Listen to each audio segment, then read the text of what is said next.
आपण पाहिलं असेल आमच्या परळच्याच एका शाखेने जेव्हा यादी रितसर हे आम्ही घेतली तिथून महानगरपालिकेच्या निवडणूक कार्यालयातून, तिथे आम्हाला सापडलं की त्या यादीवर 14 नोव्हेंबरची तारीख होती. आपल्याला आठवत असेल पहिली प्रारूप यादी ही 7 नोव्हेंबरला येणार होती, मग 14ला येणार होती, मग 20ला आली. ही 14 नोव्हेंबरची जी प्रकाशित यादी होती ती कोणाच्या हाती गेलेली आहे. आधीच जर तुम्ही यादी छापली असेल तर नेमकं कोणाची मदत करत तुम्ही होतात आणि बाकीच्या यादींसाठी का तुम्ही थांबला होतात? भाजपच्या आदेशासाठी थांबला होतात की मेंढ्यांच्या आदेशासाठी थांबला होतात? हे उत्तर निवडणूक आयोगाने दिलं पाहिजे. निवडणूक आयोगाने दिलं पाहिजे, भाजपने नाही. एवढे उघड तुम्ही मुद्दे मांडतात पण यावर अद्याप कुठलंही उत्तर निवडणूक नाही. जर उत्तर आलं नाही तर रस्त्यावर उत्तर 100% विरोधी पक्ष देणार. आम्ही उद्या निवडणूक आयोगाची भेट घेत आहोत आणि पुढचे 4 दिवस हे वाढून मिळाले पाहिजेत, कारण जवळपास लाखोंमध्ये आपण पाहाल ते दुबार नावं आहेत, घरात घुसवलेली 10 पेक्षा जास्ती नावं आहेत आणि हा स्कॅम भाजपचा आणि निवडणूक आयोगाचा आम्ही लोकांसमोर आणला. एकनाथ शिंदे असतील एक मोठा गट घेऊन शिवसेनेतून बाहेर पडतात असे आपले नेते म्हणतात. काही गुपितांवर मला जास्ती बोलायचं नाही होतं. उद्या कोण तुम्ही भेटणार आहात निवडणूक आयोगाला? उद्या तर कळेल. आम्ही वेळ तर मागितलेली सगळ्या विरोधी पक्षांनी. मुंबई महानगरपालिका ठाकरेंचा रिलॉन्च झालं असं बोलू शकतो की अमित ठाकरे ज्या प्रकारे गेले नवी मुंबईला आणि ते सगळं सबमिट केलं वगैरे. आज नोटीस सुद्धा त्यांनी. पण रिलॉन्चची गरज काय? ते ऍक्टिव्ह तर आहेतच, ते कार्यरत आहेत आणि काम करतात. मुंबई महानगरपालिकेच्या निवडणुकीचं बिगुल वाजलेलं आहे, पण आता या बिगुलाला राजकीय रंग लागतोय का? कारण की मालवणीत जे ते भाजपचे काही नेते जाऊन आंदोलन करताना पाहायला मिळतात, बॅरिगेटिंग. बघा, राजकीय रंग तर लागणारच, कारण राजकीय निवडणूक असतात. पण आता हे भाजपवाले एक काहीतरी विचित्र प्रकार करण्याचा पाहतात.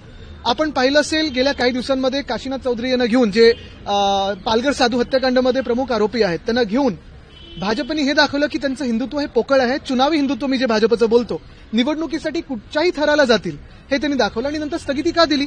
म्हणजे एकतर त्याच्यात ते होते की नव्हते ह्याचं उत्तर दिलं पाहिजे. जर नव्हते तर स्थगिती का दिली, आणि होते मग घेतला कशाला? आणि म्हणून त्यांचं हिंदुत्वाचा फुगा फुटल्यानंतर आता मराठी अमराठी करण्याचा प्रयत्न भाजप घाणेरडा करत आहे. पण भाजपला मुंबई उत्तर देईल. मुंबईमध्ये असे त्यांचे खेळ घाणेरडे चालत नाहीत. मराठी निवडणुका हे पुढे ढकलल्या जातील. आता एवढं सगळं सरकारला माहिती असेल निवडणूक आयोगाबद्दल, म्हणजे तुम्ही पण एक विचार करा ना की किती काय चालवतं, निवडणूक आयोग कोण चालवतं आणि कुठच्या कार्यातून चालतं. चंद्रकांत दादांनी म्हटलेलं आहे का अजितदादा जरी उपमुख्यमंत्री असले तरी मुख्यमंत्री मात्र फडणवीसच आहे. अरे आता दादामध्ये भांडण चालत आम्हाला कशाला घेतात छोट्या लोकांना? त्याच्यात नाराजी नाट्य जे होतं ते दिल्लीला जाऊन आले, पण आता स्पष्ट करण्यात आलेलं आहे सीएम असतील डीसीएम असतील यांच्याकडून कुठलीही नाराजी नाही. यावर तुमची तुम्ही आता नाट्य हा शब्दाचा वापर तर केलेलाच आहे. आणि ज्या दिवशी दिल्लीला गेले त्या दिवशी सहसा ते गावी जातात. चंद्राची तुम्ही हे पाहिली तर तुम्हाला कळेल. मालवणीचा जो प्रकरण आहे आजचं, ते मराठी अमराठीच्या पलीकडे जाऊन एका धर्माच्या किंवा एका समाजाबद्दल. बघा, तुम्हाला थेट सांगतो, भाजप हे हिंदू मुस्लिम करण्याचा प्रयत्न करतं. जिथे ते चालत नाही तिथे हिंदूंमध्ये लावालावी करण्याचा प्रयत्न करतं. जातींवरनं ते चालत नाही तिथे मराठी अमराठी करण्याचा प्रयत्न करतं.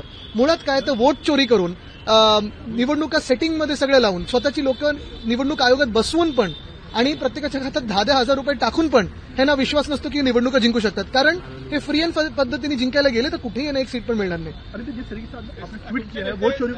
एक मिनिट, सर तुमचे नेते नरेश मस्केंच्या संपर्कात खास करून सुषमा अंधारे आणि असा आरोप उद्या सामंतांनी केला. चांगलं ना, मी बोललो ना, जे फुटणार आहेत त्यांच्यावर मला बोलायचं नाही. तिथे काय कोणाला वाईस कॅप्टन बोलतात हे जरा माहिती काढा. अदिति, जिस तरीके से आपने ट्वीट किया वोट शुरू कर लेकर कांग्रेस भी एक बड़ा विरोध प्रदर्शन करने वाली 14 दिसंबर को दिल्ली में, कैसे देखते हैं? देखिए, वोट चोरी ये अभी तक जो होती आई है, फिर वो बिहार की जो एक्सपोज की करने वाले हैं, हरियाणा में जो एक्सपोज की, हमने जो वर्ली की और पूरे मुंबई के करने वाले हैं. अभी तक ये चुनाव के बाद हम करते आए हैं. ये हम एक एकेडमिक एक्सरसाइज हो या वोट चोरी करके ये गद्दी कैसे पकड़ के बैठे बीजेपी वाले, ये हमने दिखाया है. लेकिन आज जो हमने पकड़ा है वो ये पूरी जो एक्सरसाइज है ड्राफ्ट रोल की, वो जारी होते हुए भी ये वोट चोर कैसे है ये हम दिखाना चाहते हैं. लाखों की संख्या में बहुत सारे नाम संभाव्य दुबार यानी पॉसिबली डबल ऐसे दिखाए गए हैं. बहुत सारे ऐसे भी घर हैं जहां 10 से ज्यादा लोग उस पर दिखाए हुए हैं. कई घरों पे हो, कई दुकानों पे हो, 1-2 जगह तो सुलभ शौचालय पे भी नाम लिखे गए हैं कि ये यहाँ रहते हैं. तो ये पूरी जो वोट चोरी की समस्या है या जो मामला है वो हम आगे लेके जाना चाहते हैं, क्योंकि देश में संविधान और लोकतंत्र बचाने के लिए आपके जो वोट का अधिकार है उसे ठीक रखने के लिए ये लड़ाई जरूरी है. जिस तरीके से मालवनी में हम देख रहे हैं असलम शेख को लेकर जिस तरीके से बीजेपी की जो मुंबई प्रेसिडेंट है उन्होंने बयान दिया कि पाकिस्तान की औलाद वगैरह कहा गया, कैसे देखते हैं? नहीं, भाजपा इस गंदगी में तभी आती है जब भाजपा को ये यकीन होता है वो कभी जीत नहीं सकते.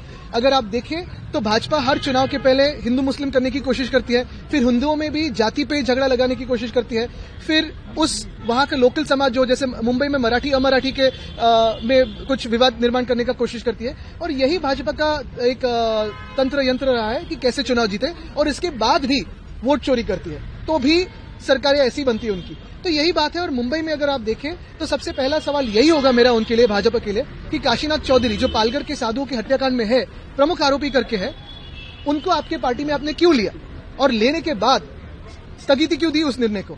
यानी एक बात तो है कि जो प्रमुख आरोपी है, जो उसमें प्राइम अक्यूज है, उनको आपने पार्टी में लिया, जो आज इतने महीने में हमें बदनाम करने की कोशिश कर रहे थे, उनको ही आपने लिया। और अगर उस हत्याकांड में वो नहीं है तो फिर क्यों स्थगिति दी। दादा पवार ने एक बयान दिया है कि आप जनता के पास वोट है, मेरे पास फंड है, अगर आप फंड नहीं दोगे तो हम, अगर आप वोट नहीं देते तो हम फंड नहीं दे पाएंगे। देखिए, ये सारी बातें जो दादागिरी की होती है वो महाराष्ट्र में चलती नहीं है। बहुत सारे लोग ऐसे होते हैं, वो कहते हैं कि फंड दूंगा नहीं दूंगा, लेकिन कहीं ना कहीं न्याय देवता है कि नहीं और न्याय करेंगे कि नहीं, अभी यही सवाल है।